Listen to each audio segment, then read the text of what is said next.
어제 요한복음 1장부터 4장까지 잘 읽으셨어요? 오늘은 5장부터 8장까지 읽으시면 됩니다. 어제 못 읽으셨다면 오늘 8장까지 읽으시면 또 계속 따라오실 수 있겠습니다.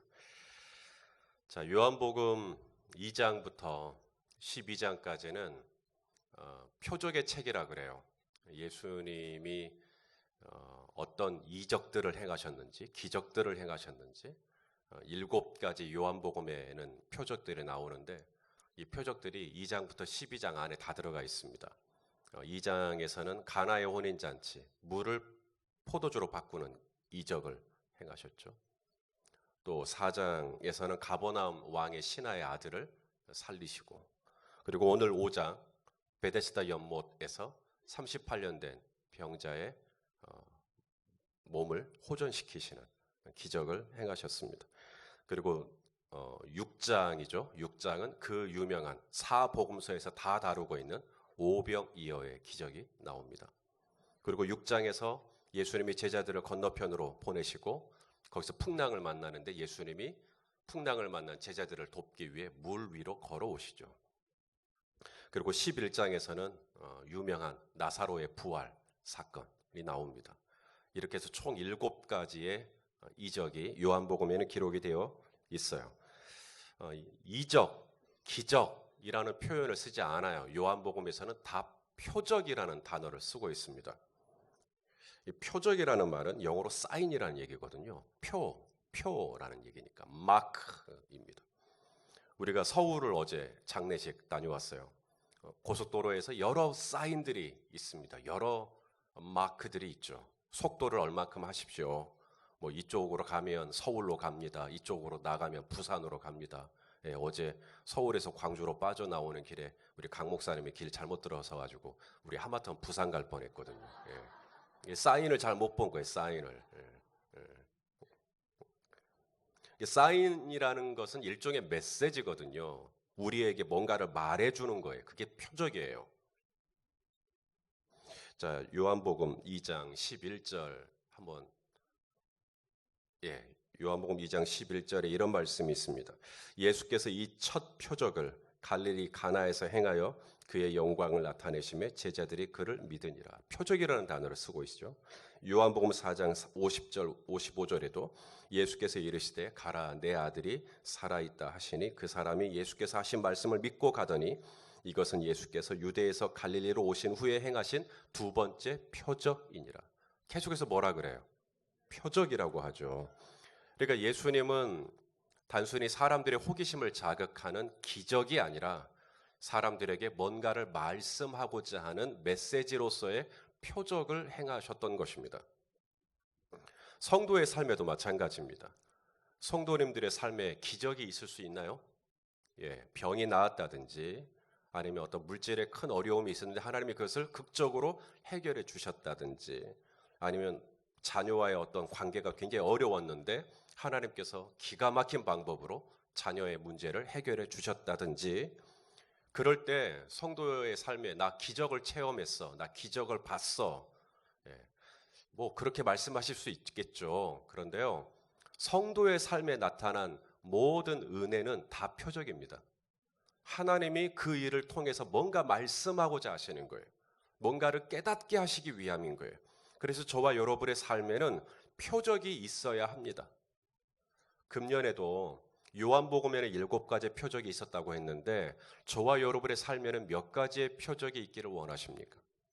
그것이 몇 가지가 됐든지 저와 여러분의 삶에 표적들이 있었으면 좋겠어요. 하나님이 하나님 되심을 나타내는 표적. 하나님이 정말 이런 분이구나 라고 깨달을 수밖에 없는 정말 살아계신 하나님의 능력을 경험하는 표적들이 7가지가 아니라 훨씬 더 많이 저와 여러분의 삶 가운데 있게 되시기를 바랍니다. 저는 우리 목장이 지금 28개 목장인데 각 목장마다 기도 노트를 좀 나누어 드릴까 좀 생각합니다. 그래서 기도 노트를 좀 적으시도록.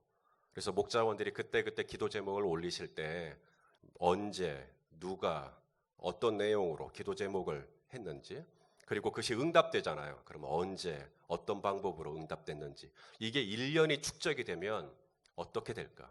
이것이 28개 목장에 통합이 되면 그 내용은 어마어마한 내용이 될 거라는 저는 생각을 해봅니다. 표적의 책이죠.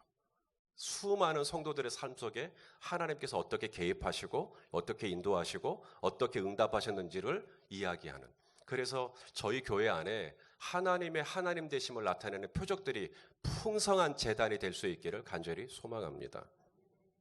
자, 오늘 본문의 배경은 베데스다 연못이에요. 성지순례 가시면 베데스다 연못 볼 수 있습니다. 그런데 오늘날 보는 베데스다 연못은 텅 비어 있습니다. 물이 다 말라버렸어요. 그래서 그냥 텅 비어있는 베데스다 연못을 볼 뿐입니다.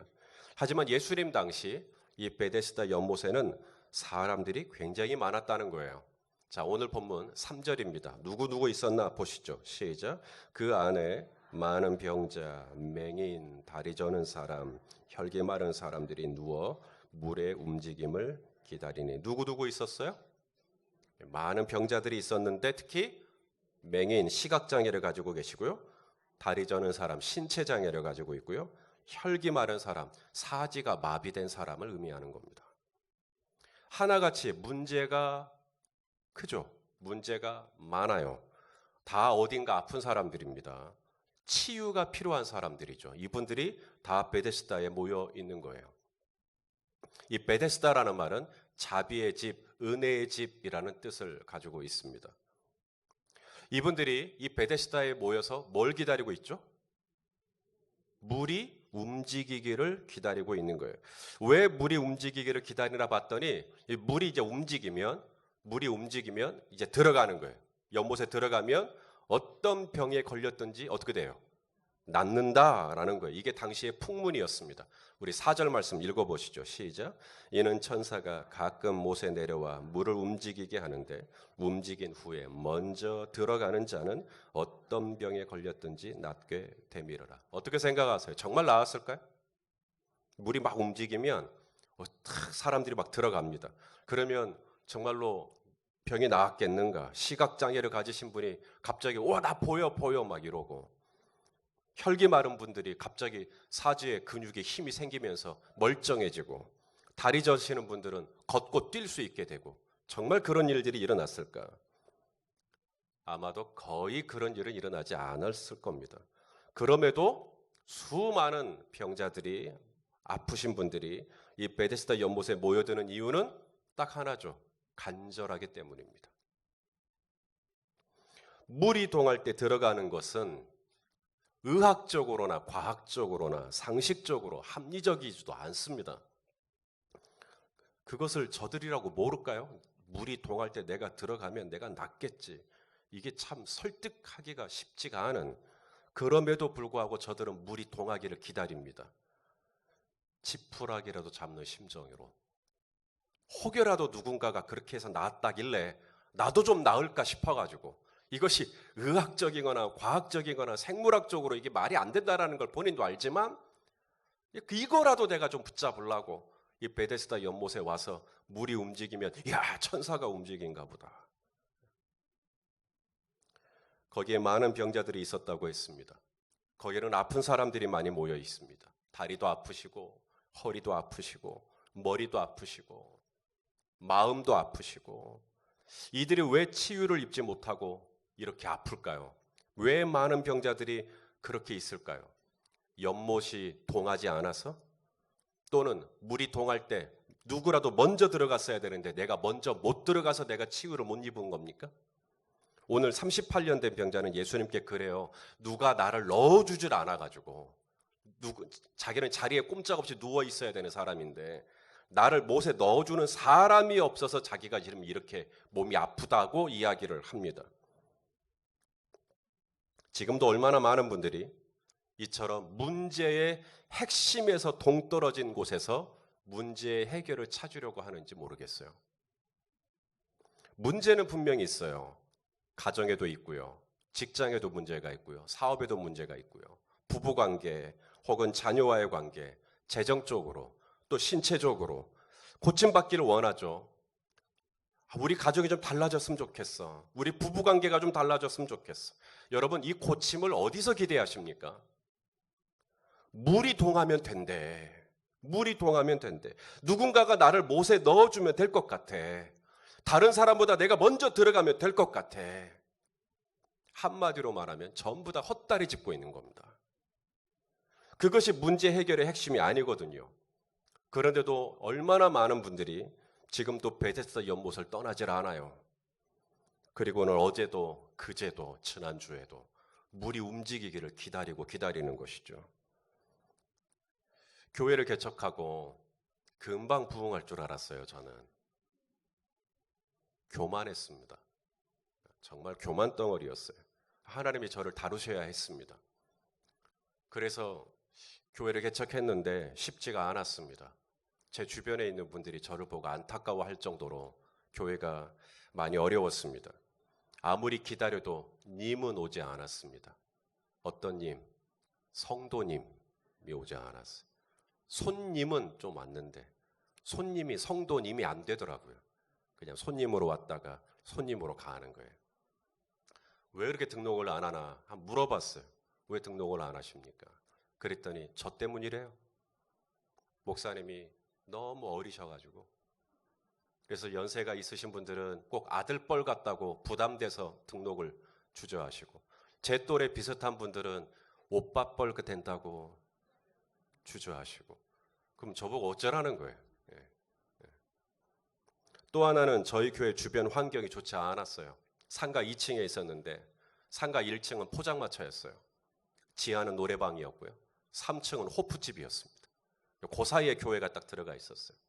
그러니 밤 늦게까지 이제 1차, 2차, 3차 하셨던 분들이 이제 토를 하는 건데, 구토를 하면 계단에다가 이제 막 하는 거예요.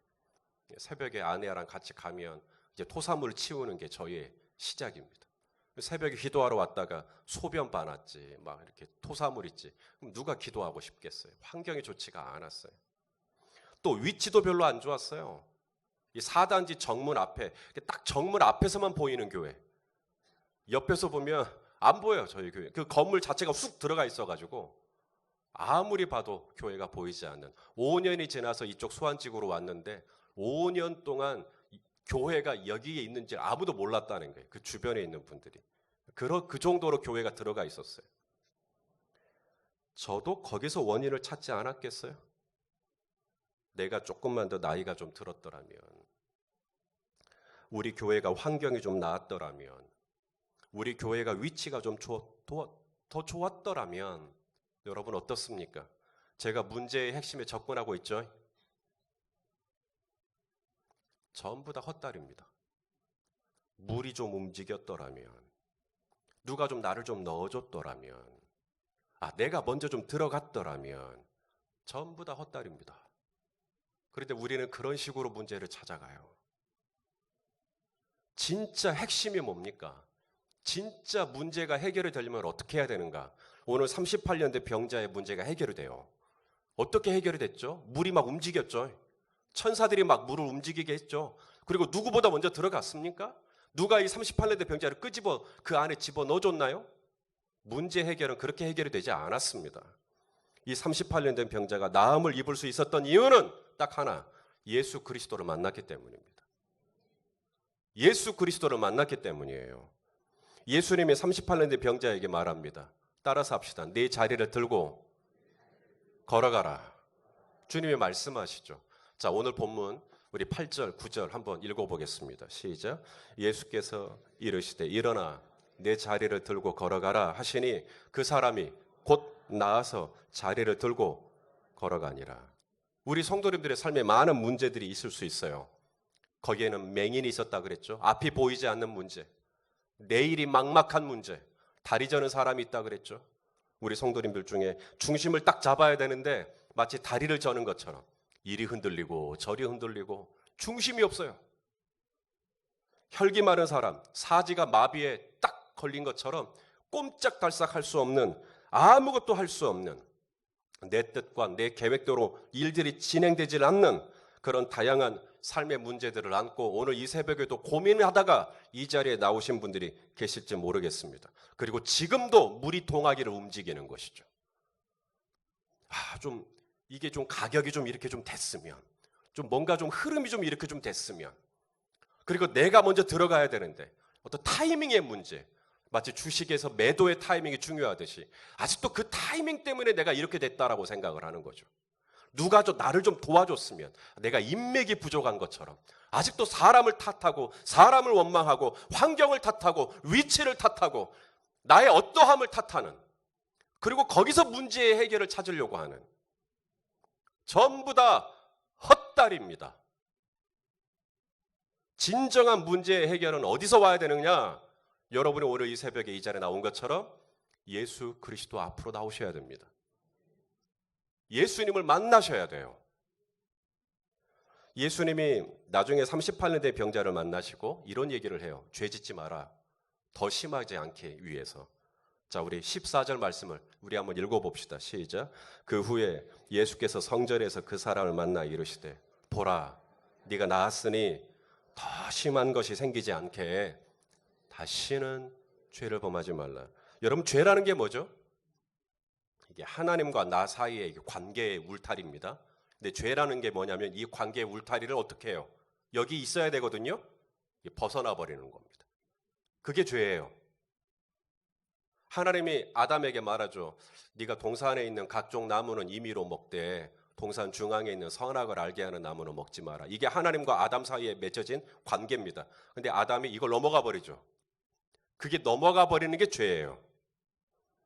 모든 문제의 해결은 물이 이제나 동하나 저제나 동하나가 아니라 내가 먼저 내려가야 되는데 라고 하는 타이밍의 문제도 아니라 누가 나를 좀 넣어줘야 되는데 인맥의 문제도 아닌 것이죠. 모든 문제의 해결은 나와 하나님과의 관계 안에서 찾으셔야 돼요. 나와 예수 그리스도와의 관계 안에서 찾으셔야 됩니다.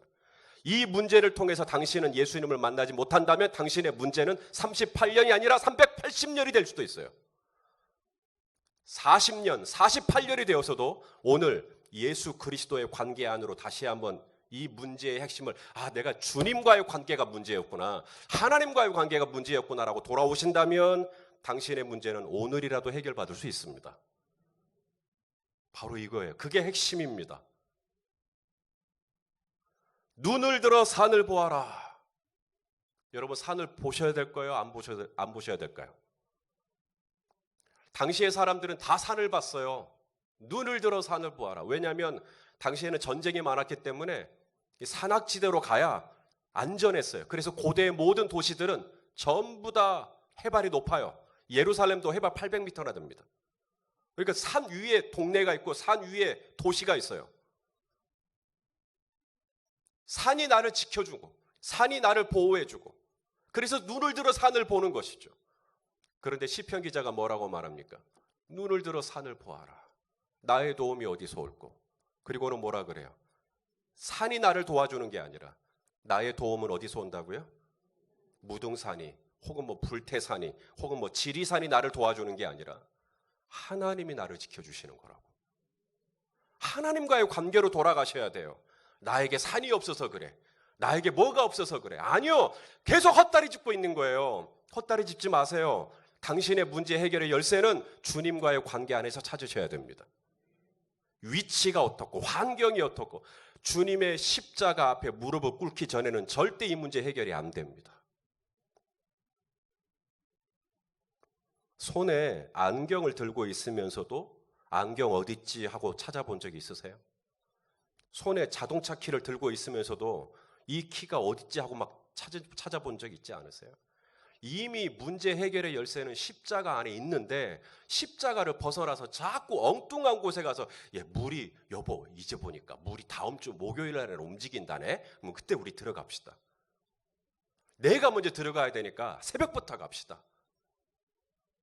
누가 좀 나를 좀 도와줘야 될 것 같으니까 누구누구한테 연락 좀 해봅시다. 전부 다 헛다리입니다. 성도의 문제 해결의 열쇠는 거기에 있지 않아요. 저와 여러분의 문제의 해결은 위치도, 지역도, 환경도, 사람도, 당신의 나이도 문제가 되지 않고, 저와 여러분의 문제 해결의 열쇠는 예수 그리스도의 십자가 아래로 들어오셔야 됩니다. 그리고 거기서 주님, 저 어떻게 해야 합니까? 주님의 말씀하시죠. 네 자리를 들고 걸어가라. 네 자리를 들고 걸어가. 그 자리가 어떤 자리인데요? 이제라도 물이 동하나 저제라도 물이 동하나 끙끙 앓았던 그 자리 이제 들고 나가라는 거예요. 그런 자리 잊지 말라는 거예요. 누가 좀 나를 좀 넣어줬으면 좋겠어요. 그렇게 탓하고 원망하던 자리 들고 걸어가라는 거예요. 더 이상 그 자리에 머물러 있지 말라는 이야기죠. 내가 먼저 들어가야지. 막 길을 쓰고 살았던 그 자리 들고 걸어가라는 거예요. 그 자리에 머물러 있지 말라는 거예요. 거기서 빠져나오라는 거죠. 그러면 내가 머물러야 할 자리는 어디인가? 주님이 38년 된 병자에게 말씀하십니다. 네 자리를 들고 걸어가라. 주님의 음성이 들려오는 자리, 주님의 말씀이 있는 자리, 주님의 임재가 있는 자리, 주님의 얼굴을 배웁는 자리, 주님과 친밀함을 회복하는 그 관계 안으로 저와 여러분이 다시 들어갈 수만 있다면 당신의 문제 해결은 굉장히 빨리 진행이 될 수가 있습니다. 사랑하시는 성도 여러분, 오늘 주님이 저와 여러분에게 말씀하십니다. 네 자리를 들고 걸어가라. 주님이 지금 저와 여러분에게 그 자리를 떠나라고 촉구하는 자리는 여러분은 아실 거예요. 내가 지금 베데스다 연못에 기웃거리고 있는 사람인지 아니면 거기서 떠나 십자가 아래로 나아가고 있는 사람인지 오늘 이 새벽이 베데스다를 떠나 예수 그리스도의 십자가 아래로 나아가는 귀한 아침이 될 수 있기를 소망합니다. 그래서 그곳에서 주님이 저와 여러분에게 말씀하시는 그 음성을 듣고 오늘도 그 음성 앞에 반응하고 나아가는, 그래서 하나님께서 마침내 정말 38년 동안 내 사지가, 내 삶이, 내 문제가 꼼짝달싹 못하는 그런 상황이었는데 하나님의 은혜로 놀랍게 은혜로 호전되는 그런 기가 막힌 은혜를 체험하실 수 있기를 예수님의 이름으로 축원합니다.